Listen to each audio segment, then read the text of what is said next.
ಸಾವರ್ಕರ್ ಅವರ ವಿರೋಧ ಮಾಡುತ್ತಿರೋರ ಬಗ್ಗೆ ಕೇಳುತ್ತಿರೋದು ಒಂದೇ ಪ್ರಶ್ನೆ ಅಂತ ಹೇಳಿದರೆ, ಅಂಡಮಾನ್ ಜೈಲಲ್ಲಿ ತುಂಬ ಜನ ಹೋಗಿದ್ದಾರೆ, ತುಂಬ ಜನ ಬ್ರಿಟಿಷರಿಂದ ದೌರ್ಜನ್ಯಕ್ಕೆ ಒಳಗಾಗಿದ್ದಾರೆ, ತುಂಬ ಜನ ಲಾಠಿ ಚಾರ್ಜ್ಗೆ ಅನುಭವಿಸಿದ್ದಾರೆ, ನಿತ್ಯ ಚಿತ್ರಹಿಂಸೆ ಅನುಭವಿಸಿದ್ದಾರೆ. ಆದರೆ ಒಬ್ಬ ವ್ಯಕ್ತಿ 10 ಸಲ ಕ್ಷಮಾಪಣೆಯನ್ನು ಕೇಳಿ ನಂತರ ಪ್ರಾಣ ಭಿಕ್ಷೆಯನ್ನು ಬೇಡಿ ಹೊರಗೆ ಬಂದಂಥ ಒಬ್ಬ ವ್ಯಕ್ತಿಯನ್ನು ನಾವು ಯಾಕೆ ಮಹಾತ್ಮ ಅಂತ ಹೇಳಬೇಕು? ಯಾಕೆ ಒಬ್ಬನ್ನು ಹೊಗಳಬೇಕು? ಬಹುಶಃ ಈಗ ನಾನು ಮಾತಾಡಿದ ಉದ್ದಕ್ಕೂ ಇದನ್ನು ವಿಸ್ತಾರವಾಗಿ ಹೇಳುವಂಥ ಪ್ರಯತ್ನ ಮಾಡಿದ್ದೀನಿ.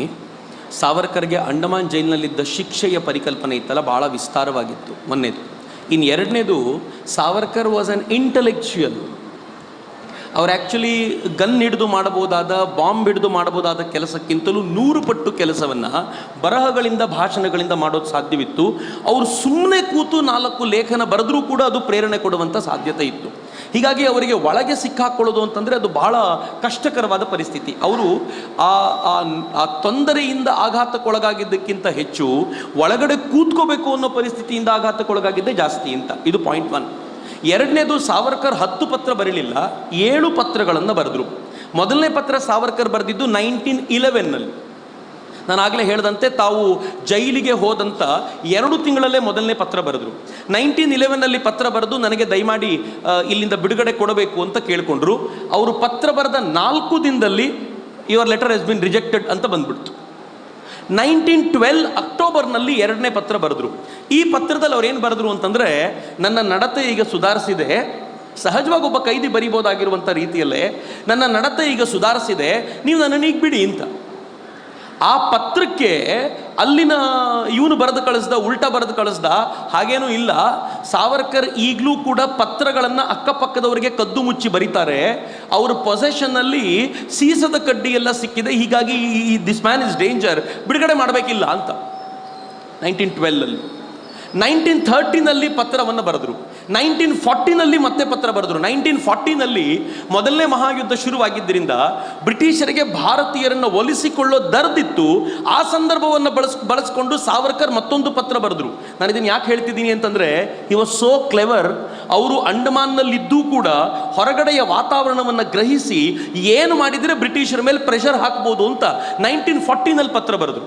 ಪತ್ರ ಬರೆದವ್ರು ಏನು ಕೇಳ್ಕೊಂಡ್ರು ಅಂತಂದರೆ, ರಾಜಕೀಯ 3 ಬೇಡಿಕೆ ಇತ್ತು ಅವ್ರದ್ದು. ರಾಜಕೀಯ ಕೈದಿಗಳನ್ನು ಬಿಡುಗಡೆ ಮಾಡಿ, ಎರಡನೇದು ಭಾರತಕ್ಕೆ ಸ್ವಯಂ ಆಡಳಿತದ ಅಧಿಕಾರವನ್ನು ಕೊಡಿ, ಡೊಮಿನಿಕ್ ನಾವು ಹೇಳ್ತೀವಲ್ಲ ಸ್ಟೇಟಸ್ ಕೊಡಬೇಕು ಅಂತ, ಆ ಸ್ಟೇಟಸನ್ನು ಕೊಡಿ, ಮತ್ತು 3ನೇದು ಈ ದೇಶದಲ್ಲಿ ನೀವು ಬ್ರಿಟನ್ನಲ್ಲಿರುವಂಥ ಲೆಜಿಸ್ಲೇಟಿವ್ ಕೌನ್ಸಿಲ್ನಲ್ಲಿ ಭಾರತೀಯರಿಗೆ ಹೆಚ್ಚು ಸ್ಥಾನ ಕೊಡಿ ಅಂತ. ಅಂಡಮಾನ್ನಲ್ಲಿ ಕೂತ್ಕೊಂಡು ಈತ ಬರೆಯುವ ಪತ್ರ ಜಾಗತಿಕ ಮಟ್ಟದ ರಾಜಕಾರಣದ ಅಧ್ಯಯನದ ಪತ್ರ. ಹೀಗಾಗಿ 1912ನಲ್ಲಿ ಸಾವರ್ಕರ್ ಪತ್ರ ಬರೆದಿದ್ದಾರಲ್ಲ, ಸಾವರ್ಕರ್ ನಿಜವಾಗ್ಲೂ ಬದಲಾಗಿದ್ದಾರ ನೋಡ್ಕೊಂಡು ಬನ್ನಿ ಅಂತ ಕ್ರೆಡಾಕ್ ಅಂತ ಒಬ್ಬ ಆಫೀಸರ್ನ ಕಳಿಸ್ತಾರೆ. ನೀವು ಕೇಳಬೇಕಾಗಿರುವಂಥ ಸಂಗತಿ, ಇದು ಭಾಳ ರೋಚಕವಾಗಿರುವಂಥ ಸಂಗತಿ. ಸರ್ ರೆಜಿನಾಲ್ಡ್ ಕ್ರೆಡಾಕ್, ಆತ ಗೌರ್ಮೆಂಟ್ ಆಫ್ ಇಂಡಿಯಾದ ಹೋಮ್ ಸೆಕ್ರೆಟರಿ, ಗೃಹ ಕಾರ್ಯದರ್ಶಿ ಆಗಿದ್ದ. ಆತ ಬರ್ತಾನೆ, ಸಾವರ್ಕರ್ನ ಮಾತನಾಡಿಸ್ತಾನೆ. ಸಹಜವಾಗಿ Savarkar was centre of attraction. ಅವರನ್ನು ಮಾತನಾಡಿಸ್ತಾನೆ. ಅವರನ್ನು ಮಾತನಾಡಿಸಿದ ನಂತರ ಸಾವರ್ಕರ್ ಏನು ಮಾಡ್ತಾರೆ, ಮಾತಿನ ನಡುವೆ ಕೇಳ್ತಾನೋ, ಸಾವರ್ಕರ್ ನಿಮ್ಮನ್ನು ನಾವು ಬಿಡುಗಡೆ ಮಾಡಬೇಕು ಅಂತಂದರೆ ಯಾಕೆ ಬಿಡುಗಡೆ ಮಾಡಬೇಕು? ಸಾವರ್ಕರ್ ಹೇಳ್ತಾನೆ, ನನ್ನ ನಡತೆ ಬದಲಾಗಿದೆ ಅಂತ. ಕೊನೆಗೆ ಸಾವರ್ಕರ್ ಜೊತೆ ಮಾತಾಡ್ತಾ ಸಾವರ್ಕರ್ ಸ್ವಲ್ಪ ಉಗ್ರ ರೂಪವನ್ನು ತಾಳ್ತಾರೆ. ಅವನ ಮಾತಿನ ನಡುವೆ ಏನು ಹೇಳ್ತಾನೆ, ನೀವು ಬ್ರಿಟಿಷರ್ನ ಇಷ್ಟೊಂದು ವಿರೋಧಿಸ್ತೀರಾ, ಈ ಜಾಗದಲ್ಲಿ ರಷ್ಯನ್ಸ್ ಇದ್ದಿದ್ರೆ ಗೊತ್ತಾಗಿರ್ತಿತ್ತು ನಿಮಗೆ ಅಂತ. ತಕ್ಷಣ ಸಾವರ್ಕರ್ ಏನು ಹೇಳ್ತಾರೆ ಗೊತ್ತಾ, ಮಾತಾಡ್ಲಿಕ್ಕೆ ಬಂದು ತನ್ನನ್ನು ಬಿಡುಗಡೆ ಮಾಡಬೇಕೋ ಬೇಡವೋ ಅಂತ ಬರ್ಕೊಂಡು ಹೋಗ್ಲಿಕ್ಕೆ ಬಂದಿದ್ದಂಥ ಕ್ರೆಡಾಕಿಗೆ ಹೇಳ್ತಾರೆ, ರಷ್ಯನ್ಸ್ ಇದ್ದು ಅವ್ರೇನಾದರೂ ಹಿಂಗೆ ಮಾಡಿದರೆ ನಿಮಗೆ ನಾವು ಈಗೇನು ಮಾಡ್ತಿದ್ದೀವೋ ಅವ್ರಿಗೂ ಅದನ್ನೇ ಮಾಡಿರ್ತಿದ್ವಿ ಅಂತಾರೆ ಸಾವರ್ಕರ್. ಅಂದರೆ ಕ್ಷಮಾಪಣಾ ಪತ್ರವನ್ನು ಬರೆದ್ರೂ ಒಂದಿನಿತೂ ರಾಷ್ಟ್ರಭಕ್ತಿಯ ಚರ್ಯೆ ಹೋಗಲಿಲ್ಲ. ಅವನು ಎದ್ದು ಬರ್ತಾನಲ್ಲಿಂದ ನೆಕ್ಸ್ಟ್ ಪ್ರಶ್ನೆ ಕೇಳ್ತಾನೆ ಅವನು, ನೀವು ಎಷ್ಟರ ಮಟ್ಟಿಗೆ ಡೇಂಜರಸ್ ಆಗ್ಬೋದು ನಮಗೆ ಬಿಡುಗಡೆ ಮಾಡಿದರೆ? ಸಾವರ್ಕರ್ ಏನಂತಾರೆ ಗೊತ್ತಾ, ನಾನು ಡೇಂಜರಸ್ ಆಗ್ತೀನೋ ಇಲ್ಲವೋ ಅನ್ನೋದು ನೀವು ಭಾರತೀಯರೊಂದಿಗೆ ಹೇಗೆ ನಡ್ಕೊಳ್ತೀರಾ ಅನ್ನೋದ್ರ ಮೇಲೆ ಡಿಪೆಂಡ್ ಆಗುತ್ತೆ. ನೀವು ಭಾರತೀಯರೊಂದಿಗೆ ಚೆನ್ನಾಗಿ ನಡ್ಕೊಂಡ್ರೆ ನಾನು ನಿಮ್ಗೆ ಚೆನ್ನಾಗಿರ್ತೀನಿ, ನೀವು ಚೆನ್ನಾಗಿ ನಡ್ಕೊಳ್ಳಿಲ್ಲ ಅಂತಂದರೆ I will be still dangerous ಅಂತಾರೆ ಸಾವರ್ಕರ್.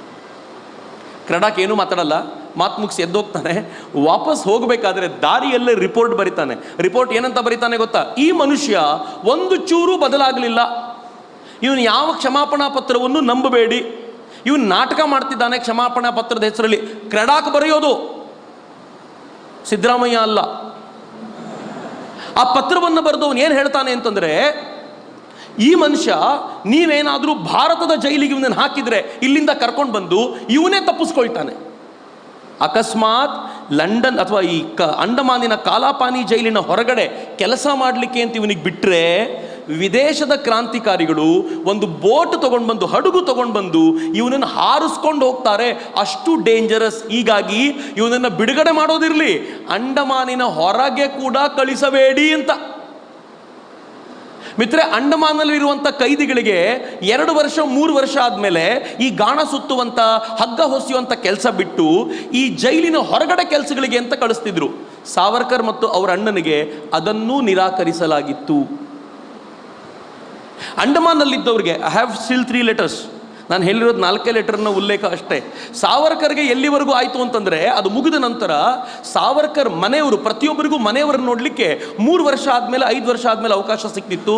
ಸಾವರ್ಕರ್ ಮತ್ತು ಅವರ ಅಣ್ಣನಿಗೆ ಮನೆಯವರನ್ನು ನೋಡಲಿಕ್ಕೂ ಬಿಡಲಿಲ್ಲ ರೀ ಪಾಪ. ಸಾವರ್ಕರ್ ಅವರ ಮನೆಯವರು ಅವರನ್ನು ನೋಡಿದ್ದು ಯಾವಾಗ ಗೊತ್ತಾ? After 8 years. ಸಾವರ್ಕರ್ 1911ನಲ್ಲಿ ಒಳಗೆ ಬಂದರು. ಅವರ ಮನೆಯವರು ಅವರನ್ನು ಭೇಟಿ ಮಾಡಿದ್ದು 1919ನಲ್ಲಿ. ಒಬ್ಬ ಏಜೆಂಟ್ಗೆ ಈ ಪರಿ ಶಿಕ್ಷೆ ಕೊಡ್ತಾರಾ? Can you imagine this? Savarkar 1915ನಲ್ಲಿ ಪತ್ರ ಬರೆದ್ರು, 5th ಲೆಟರ್. ಸಾವರ್ಕರ್ 1917ನಲ್ಲಿ ಪತ್ರ ಬರೆದ್ರು. ಮಾಂಟೆಗೋ ಚೆಲ್ಮ್ಸ್ಫರ್ಡ್ ಕೈದಿಗಳ ಸುಧಾರಣೆ ಅನ್ನುವಂಥ ವಿಚಾರಣೆ ತಗೊಂಡು ಬಂದಾಗ ಆಗ ಅವನಿಗೆ ಪತ್ರ ಬರೆದವ್ರು ಹೇಳ್ತಾರೆ, ನೋಡು, ಸಂವೈಧಾನಿಕ ಮಾರ್ಗ, ಸಂವಿಧಾನವನ್ನು ಅನುಸರಿಸೋದು ಒಬ್ಬ ಪ್ರಜೆಗೂ ಇಷ್ಟ ಆಗುವಂಥ ಸಂಗತಿ, ನನಗೂ ಇಷ್ಟ ಆಗತ್ತೆ. ಆದರೆ ಭಾರತಕ್ಕೆ ಸಂವಿಧಾನ ಅಂತ ಎಲ್ಲಿದೆ ಕಣಯ್ಯ ಫಾಲೋ ಮಾಡಬೇಕು ಅಂತಂದರೆ? ಹಂಗಂದವರು ಅವನಿಗೆ ಹೇಳ್ತಾರೆ, ನಂಬಿಕೆ ಬರಬೇಕು ಅಂತಂದರೆ ಮೊದಲು ರಾಜಕೀಯ ಕೈದಿಗಳನ್ನು ಬಿಡುಗಡೆ ಮಾಡು ಅಂತ ಬರೀತಾರೆ. ಆಮೇಲೆ ಹೇಳ್ತಾರೆ, ಅಕಸ್ಮಾತ್, ಭಾಳ ಇಂಟ್ರೆಸ್ಟಿಂಗ್ ಆಗಿರುವಂಥ ಪಾಯಿಂಟು, ಯಾರೂ ಇದನ್ನು ಹೇಳಲ್ಲ, ಅಕಸ್ಮಾತ್ ಈ ರಾಜಕೀಯ ಕೈದಿಗಳ ಬಿಡುಗಡೆಗೆ ಅಡ್ಡ ಅಂತ ನಾನೇ ಅನಿಸಿದರೆ, ನನ್ನಿಂದಾಗ ಅವ್ರಿಗೆ ತೊಂದರೆ ಆಗ್ತಾ ಇದೆ ಅಂತ ಅನಿಸಿದರೆ, ಐ ರಿಕ್ವೆಸ್ಟ್ ಯು, ನನ್ನನ್ನು ಬೇಕಾದರೆ ಇಲ್ಲೇ ಉಳಿಸು, ಉಳಿದ ರಾಜಕೀಯ ಕೈದಿಗಳನ್ನು ದಯವಿಟ್ಟು ಆಚೆ ಬಿಡು ಅಂತ ಕೇಳ್ಕೊಂಡಿದ್ದು ಲೆಟ್ರ್ ಇದೆ ರೀ ಇದು. 6th ಲೆಟರ್ ಸಾವರ್ಕರ್ ಬರೆಯೋದು 1919ನಲ್ಲಿ. ಸಾವರ್ಕರ್ ವಾಸ್ ಏಜೆಂಟ್ ಅಲ್ಲ, ಬ್ರಿಟಿಷರ ಏಜೆಂಟು. 1919ನಲ್ಲಿ 5th ಜಾರ್ಜ್ನ ಹೆಸರಿನಲ್ಲಿ ಭಾರಿ ದೊಡ್ಡ ಉತ್ಸವ ನಡೆದಾಗ ಎಲ್ಲ ಕೈದಿಗಳನ್ನು, ಬಹುತೇಕ ಕೈದಿಗಳನ್ನು ಬಿಡಲಾಗುತ್ತೆ. 25 ವರ್ಷದ ಶಿಕ್ಷೆ ಯಾರ್ಯಾರಿಗಿರುತ್ತೋ ಅವ್ರನ್ನ ಮಾತ್ರ ಉಳಿಸ್ಕೊಳ್ಳಲಾಗುತ್ತೆ. ಆದರೆ ಸ್ವಲ್ಪ ದಿನ ಕಳೆದ ನಂತರ ಅವರನ್ನೂ ಬಿಡುಗಡೆ ಮಾಡ್ತಾರೆ. ಸಾವರ್ಕರ್ ಮತ್ತು ಅವರ ಅಣ್ಣನಿಗೆ ಮಾತ್ರ ಬಿಡುಗಡೆ ಭಾಗ್ಯ ಇಲ್ಲ. ಯಾವುದಕ್ಕೆ ಕ್ಷಮಾಪಣೆ ಪತ್ರ? ಮತ್ತೆ ಅಷ್ಟಾದರೂ ಸಾವರ್ಕರ್ ಆಸೆ ಕಳ್ಕೊಳ್ಳಲ್ಲ. ತನ್ನ ತಮ್ಮನಿಗೆ ಹೇಳ್ತಾರೆ, ಬಿಡಬೇಡ, ನೀನು ನಿರಂತರವಾಗಿ ಪತ್ರ ಬರಿತಿರು ಅಂತ. ಯಾಕೆ ಪತ್ರ ಬರಿತಿರು ಅಂತ ಹೇಳ್ತಾರೆ ಗೊತ್ತಾ? ನೀನು ಪತ್ರವನ್ನು ಬರಿಬೇಕು, ಅದನ್ನು ಪತ್ರಿಕೆಗಳಿಗೆ ರಿಲೀಸ್ ಮಾಡಬೇಕು ಅಂತ. ಹಿ ವಾಸ್ ಬ್ರಿಲಿಯಂಟ್ ಕ್ರಾಂತಿಕಾರಿ. ತಾನು ಪತ್ರ ತರ ನೋಡ್ಕೊಳ್ತಾರೆ. ಅವರ ತಮ್ಮ ಬರೆದಿರುವಂಥ ಪತ್ರ ಪತ್ರಿಕೆಗೆ ರಿಲೀಸ್ ಆಗುತ್ತೆ. ಸಾವರ್ಕರ್ ಹೆಂಡತಿ ಬರೆದಿರುವಂಥ ಪತ್ರ ಪತ್ರಿಕೆಗೆ ರಿಲೀಸ್ ಆಗುತ್ತೆ. ಸಾವರ್ಕರ್ ಅತ್ತಿಗೆ ಬರೆದಿರುವಂಥ ಪತ್ರ ಪತ್ರಿಕೆಗೆ ರಿಲೀಸ್ ಆಗುತ್ತೆ. ಪ್ರತಿ ಬಾರಿ ಪತ್ರಿಕೆಗಳಲ್ಲಿ ಬರುವಾಗ ಜನಕ್ಕೆ ಗಾಬರಿ ಆಗುತ್ತೆ, ಅಯ್ಯೋ ಸಾವರ್ಕರ್ ಈ ಥರದ ಶಿಕ್ಷೆ ಅನುಭವಿಸ್ತಾ ಇದ್ದಾರೆ, ಸಾವರ್ಕರ್ ತರ ಅನೇಕ ರೀತಿಯ ಶಿಕ್ಷೆ ಅನುಭವಿಸ್ತಾ ಇದ್ದಾರೆ. ಇಡೀ ದೇಶದಲ್ಲಿ ಗಲಾಟೆ ಹೇಳುತ್ತೆ. ಸಾವರ್ಕರ್ ಇಡೀ ಅಂಡಮಾನ್ ಜೈಲನ್ನ ಜಾಗತಿಕ ಇಶ್ಯೂ ಮಾಡಿಬಿಟ್ಟು ಬಿಡ್ತಾರೆ. ಯಾಕೆಂತಂದ್ರೆ ಸಾವರ್ಕರ್ ಒಳಗಿದ್ರು ಅನ್ನೋ ಕಾರಣಕ್ಕೋಸ್ಕರ. ಭಾಳ ಜನರಿಗೆ ಗೊತ್ತಿಲ್ಲ, ಸಾವರ್ಕರ್ ಬಿಟ್ಟು ಆಚೆಗೆ ಹೋಗ್ತಾರಲ್ಲ, ಸಾವರ್ಕರ್ ಜೊತೆ ಇದ್ದ ಕೆಲವು ಕೈದಿಗಳು ಆಚೆಗೆ ಹೋಗ್ತಾರಲ್ಲ, ಹಾಗೆ ಆಚೆಗೆ ಹೋಗ್ತಿದ್ದಂಥ ಆ ಕೈದಿಗಳು ಸಾವರ್ಕರ್ ಅನುಭವಿಸ್ತಾ ಇರುವಂಥ ಯಾತನೆಯನ್ನು ವರ್ಣಿಸ್ತಾ ಇದ್ರು. ಗದರ್ ಅಂತ ಒಂದು ಪತ್ರಿಕೆ ಸಾವರ್ಕರ್ ಎಣ್ಣೆ ತೆಗೆಯುವಂಥ ಚಿತ್ರವನ್ನು ಹಾಕತ್ತೆ, ಒಂದು ಚಿತ್ರವನ್ನು ಬರೆಸಿ ಹಾಕತ್ತೆ. ಸಾವರ್ಕರ್ ಏಟು ತಿಂತಾ ಇರುವಂಥ ಚಿತ್ರವನ್ನು ಬರೆಸಿ ಹಾಕತ್ತೆ. ಅದನ್ನು ನೋಡಿದ ಅನೇಕ ಭಾರತೀಯರ ಜೀವ ಹಿಂಡಿದಂತಾಗಿ ಅವರೆಲ್ಲರೂ ಸರ್ಕಾರದ ಮೇಲೆ ಪ್ರೆಷರ್ ಹಾಕ್ಲಿಕ್ಕೆ ಶುರು ಮಾಡಿಬಿಡ್ತಾರೆ. ಸರ್ಕಾರಕ್ಕೆ ಏನು ಮಾಡಬೇಕು ಅಂತ ಗೊತ್ತಾಗಲ್ಲ. ಅಲ್ಲಿಯವರೆಗೂ ಕಾಂಗ್ರೆಸ್ ಒಂದು ದಿನವೂ ಕೂಡ ಸಾವರ್ಕರ್ನ ಬಿಡುಗಡೆ ಮಾಡಿ ಅಂತ ಕೇಳ್ಕೊಳ್ಳೋದಿಲ್ಲ. ಇವತ್ತು ಕಾಂಗ್ರೆಸ್ ಮಾತನಾಡುತ್ತಾ ಸಾವರ್ಕರ್ ಬಗ್ಗೆ? 1920ನಲ್ಲಿ ಗಾಂಧೀಜಿ ಯಂಗ್ ಇಂಡಿಯಾದಲ್ಲಿ ಬರೀತಾರೆ. 1920ನಲ್ಲಿ ಕಾಂಗ್ರೆಸ್ಸು ಪದೇ ಪದೇ ಕೇಳ್ಕೊಳ್ಳುತ್ತೆ. ಏನು ಕೇಳ್ಕೊಳ್ಳುತ್ತೆ ಗೊತ್ತಾ? ಯಾರ್ಯಾರು ಇಂಟರ್ನಿಗಳಿದ್ದಾರೋ ಅಂಥ ಕೈದಿಗಳನ್ನು ಬಿಡುಗಡೆ ಮಾಡಿ ಅಂತ ಯಂಗ್ ಇಂಡಿಯಾದಲ್ಲಿ ಬರುತ್ತೆ. ಇಂಟರ್ನಿಗಳು ಅಂದರೆ ಏನು ಗೊತ್ತಾ? ರಾಜಕೀಯ ಕೈದಿಗಳಲ್ಲ. ಈ ಊರಿನಿಂದ ಆ ಊರಿಗೆ ಹೋಗಬಾರ್ದು ಅನ್ನುವಂಥ ಕಂಡೀಷನ್ಸ್ ಯಾರ್ಯಾರಿಗಿರುತ್ತೋ ಅಂಥವ್ರನ್ನೆಲ್ಲ ಬಿಡುಗಡೆ ಮಾಡಿ ಅವ್ರು ಎಲ್ಲಿ ಬೇಕಿದ್ರು ತಿರುಗಾಡುವಂತೆ ಮಾಡಬೇಕು ಅಂತ ಪದೇ ಪದೇ ಕೇಳ್ಕೊಳ್ಳುತ್ತೆ. ಆದರೆ ಸಾವರ್ಕರ್ ಬಗ್ಗೆ ಮಾತನಾಡಲ್ಲ. 1920ನಲ್ಲಿ ಈ ದೇಶದ ಅನೇಕ, ವಿಶೇಷವಾಗಿ ಆಂಧ್ರ ಪ್ರದೇಶದ ಸಾವರ್ಕರ್ ಧನ್ಯವಾದ ಹೇಳ್ತಾರೆ. ಆಂಧ್ರ ಪ್ರದೇಶದಲ್ಲಿ ಅದ್ರ ಕೂಗು ಬಂತಲ್ಲ ಅಂತ ಅಲ್ಲಿನ ಕಾಂಗ್ರೆಸ್ನವರು ನಿರ್ಣಯ ತಗೊಳ್ತಾರೆ, ಸಾವರ್ಕರ್ ಬಿಡುಗಡೆ ಮಾಡಬೇಕು ಅಂತ. ಅದಾದ್ಮೇಲೆ ಮುಂಬೈ ನಿರ್ಣಯ ತಗೊಳುತ್ತೆ, ನಾಸಿಕ್ ನಿರ್ಣಯ ತಗೊಳುತ್ತೆ. ಅನಿವಾರ್ಯವಾಗಿ ಕಾಂಗ್ರೆಸ್ಸಿಗೆ ಪ್ರೆಷರ್ ಬಂದಾಗ ಗಾಂಧೀಜಿ ಹೇಳ್ತಾರೆ, ಸಾವರ್ಕರ್ ಅದಾಗಲೇ ಹೇಳ್ಕೊಂಡಿದ್ದಾರೆ ನಾನು ಉಗ್ರ ಮಾರ್ಗವನ್ನು ಇನ್ಮೇಲೆ ಬಿಡ್ತೀನಿ ಅಂತ. ಇಂಥ ಸಂದರ್ಭದಲ್ಲಿ ಅವರ ಬಿಡುಗಡೆಯ ಕುರಿತಂತೆ ಯೋಚನೆ ಮಾಡೋದು ಒಳಿತು ಅಂತ ಯಂಗ್ ಇಂಡಿಯಾದಲ್ಲಿ ಬರೀತಾರೆ 1920ನಲ್ಲಿ. ಯಾವಾಗ ಟರ್ನಿಂಗ್ ಪಾಯಿಂಟ್ ಗೊತ್ತಾ? ಲಾಹೋರ್ನ ಒಬ್ಬ ಪ್ರೊಫೆಸರ್ ಒಬ್ಬ ಬ್ರಿಟಿಷ್ ರಾಜಕಾರಣಿಯೊಂದಿಗೆ ಟ್ರೈನಲ್ಲಿ ಬರ್ತಿರ್ಬೇಕಾದಾಗ, ಆ ಟ್ರೈನಲ್ಲಿ ಬರ್ತಿರೋ ಹೊತ್ತಿನಲ್ಲಿ ಅವನು ಅಲ್ಲಿದ್ದು ಬಂದ ಪ್ರೊಫೆಸರ್ ಆತ ಅಲ್ಲಿನ ಎಲ್ಲ ಘಟನೆಗಳನ್ನು ವರ್ಣಿಸಿ ಸಾವರ್ಕರ್ ದೇಹಸ್ಥಿತಿ ಹೆಂಗಾಗಿದೆ ಅಂತೆಲ್ಲ ಹೇಳಿದಾಗ ಅವನು ತುಂಬ ಗಾಬರಿ ಪಟ್ಕೊಂಡು ಒಂದು ವಿಸ್ತಾರವಾಗಿರುವಂಥ ಲೇಖನವನ್ನು ಪ್ರಾಬಬ್ಲಿ ಡೆಕ್ಕನ್ ಕ್ರಾನಿಕಲ್ಗೆ ಬರೀತಾನೆ. ಆ ಡೆಕ್ಕನ್ ಕ್ರಾನಿಕಲ್ ಎಷ್ಟು ವಿಸ್ತಾರವಾಗಿ ಅದನ್ನು ಬರೆಯುತ್ತೆ ಅಂತಂದರೆ, ಅದರ ಆಧಾರದ ಮೇಲೆ ಬಾಂಬೆ ಕ್ರಾನಿಕಲ್ ಕೂಡ ಆನಂತರ ಇಡೀ ದೇಶಕ್ಕೆ ಈ ಸುದ್ದಿ ತಿಳಿಯುವಂತೆ ಮಾಡುತ್ತೆ. ಇಡೀ ಜಗತ್ತಿನಲ್ಲಿ ಗಲಾಟೆಯಾಗಿ ಸಾವರ್ಕರ್ ಅನ್ನುವಂಥ ಕ್ರಾಂತಿಕಾರಿಯನ್ನು ಯಾವ ಕಾರಣಕ್ಕೆ ಬಂಧಿಸಿದ್ದೀರಿ ಅಂತ ಕೇಳ್ತಾರೆ. ಬರೆದಿರುವಂಥ 4 ಲೇಖನಗಳಿಗೋಸ್ಕರ, ಮಾಡಿರುವಂಥ 2 ಭಾಷಣಗಳಿಗೋಸ್ಕರ 11 ವರ್ಷ ಈ ಥರದ ಯಾತನಾಮಯ ಬದುಕಿನಲ್ಲಿ ಕಳಿಬೇಕಾ ಅಂತ ಎಲ್ಲ ಕಡೆ ಪ್ರೆಷರ್ ಶುರುವಾದಾಗ, ಇನ್ನು ಹಿಂಗೆ ಇಟ್ಕೊಂಡ್ರೆ ಕಷ್ಟ ಅಂತ ಸಾವರ್ಕರ್ 7ನೇ ಪತ್ರ 1920ಯಲ್ಲಿ ಬರೀತಾರೆ, 7th ಪತ್ರ. ಆ 20ಯಲ್ಲಿ ಬರೆದ ಪತ್ರವನ್ನು ಪಕ್ಕಕ್ಕಿಟ್ಟು ಬ್ರಿಟಿಷರು ಹೇಳ್ತಾರೆ, ಮುಂದಿನ ವರ್ಷ ಇದರ ಬಗ್ಗೆ ಆಲೋಚನೆ ಮಾಡಲಾಗುವುದು. ಏಜೆಂಟ್ದು, ಅವ್ರ ಏಜೆಂಟ್ ಅಲ್ಲ, ಆ ಏಜೆಂಟ್ ಅನ್ನೋ ಕಾರಣಕ್ಕೆ ಮುಂದಿನ ವರ್ಷ ಯೋಚನೆ ಮಾಡ್ತೀವಿ. ನಾಚಿಕೆ ಆಗಬೇಕು ಸಾವರ್ಕರ್ನ ಬ್ರಿಟಿಷ್ ಏಜೆಂಟು ಅಂತ ಕರೆಯೋವರಿಗೆ.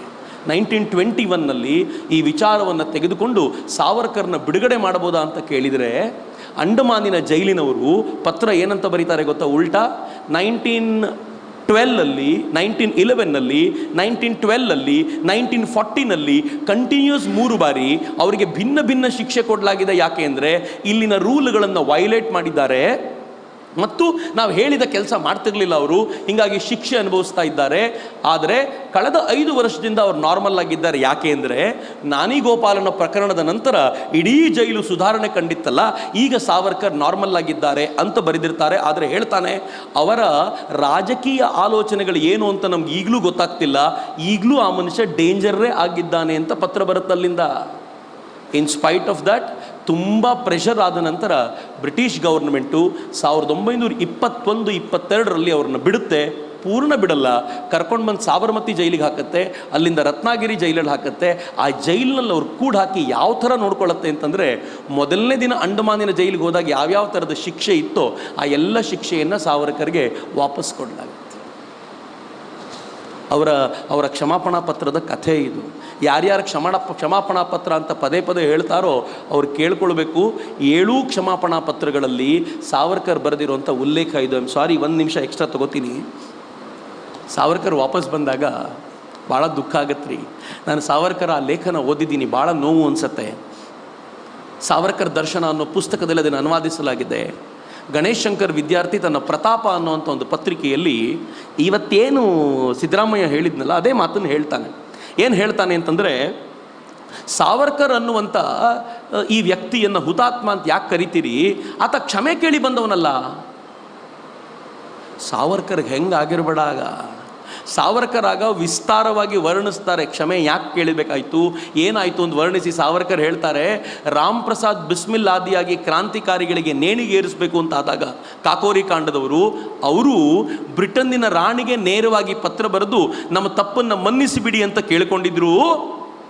ಆದರೆ ಅವ್ರು ನಿಜವಾಗ್ಲೂ ಪುಣ್ಯವಂತರು. ಯಾಕೆ ಅಂತಂದರೆ ಅವತ್ತು ನೀನು ಯಾಕೆ ಕ್ಷಮೆ ಕೇಳಿದ್ರಿ ಅಂತ ಕೇಳುವಂಥ ಯಾವ ಡೆಮನ್ಗಳು ಅಲ್ಲಿರಲಿಲ್ಲ.